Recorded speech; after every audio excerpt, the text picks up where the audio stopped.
Well, good morning. Today I am at a beautiful area called Leaser Lake, and it's fall right now. And hopefully you can see some of the colors behind me that are just absolutely spectacular.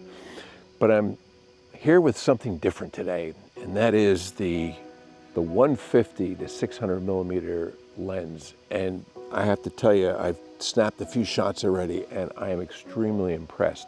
But what am I doing in a forested area with a super telephoto like this? Well, let me tell you, I'm doing some landscape work, which I know is unique for this type of lens, but I think there's going to be some amazing opportunities. Just the brief shots that I got so far, I'm going to be shooting around the lake area here, looking for some abstracts, of course, and landscapes, and just a whole multitude of things. I'm ultimately going to be trying some live ND with it, and just think this is going to be an absolute fun project. So let's take a look at what we have.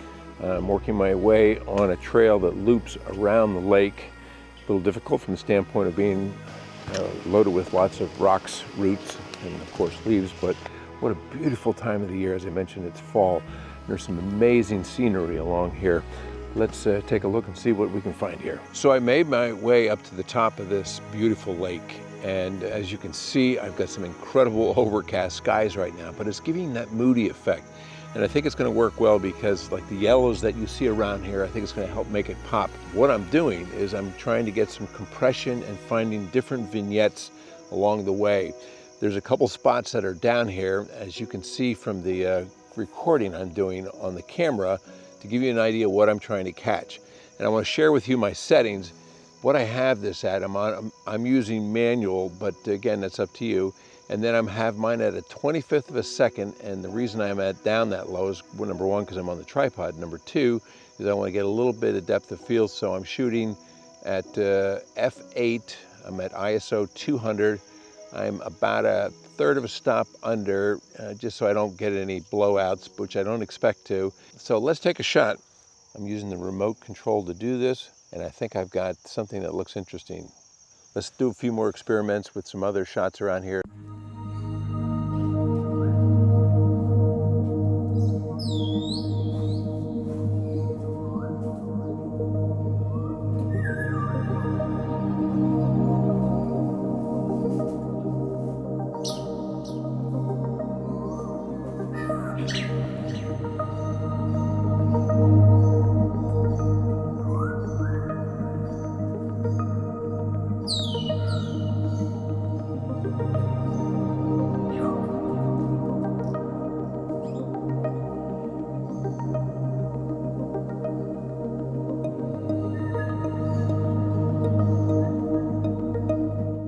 Now I'm going to move to a different location, the Lehigh Parkway, with more of a focus on vignettes. Okay, so I found what I think is a very compelling vignette in this river that's behind me. And I'm going to be focusing in on those rapids that are back there, and I'm sharing that on the screen here so you'll be able to see what I'm seeing. I want to share with you what my settings are going to be, and what I'm finding to be one of the best scenarios here is using the camera's live ND. So I'm going to share with you how I have that set up, and I'm using manual. I'm at a half a second. I'm using F9 at this point, ISO 200, and I'm bracketed in a third of a stop. So how do I set that up on the camera? First thing is just go into the main menu area. And what we do there is, okay, I set it for live ND shooting. I want to make sure that the setting says on. And what I'm going to do now is I'm going to shoot this at, let's try ND8, which is 3 stops. And we'll get a shot here using that. Okay, and now what I want to do is I'm going to go back to the same menu, but instead of ND8, I'm going to go down to ND32, which is 5 stops. So let's take a look at this. Nice.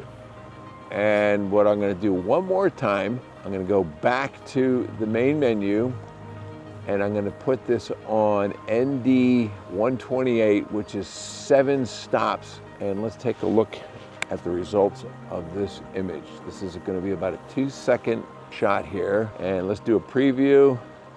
And I think we're good.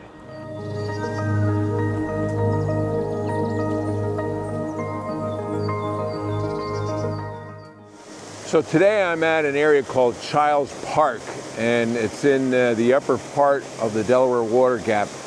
And it's absolutely stunning. And what's really special about this is this park has been closed for, somebody told me it's 8 years or thereabouts.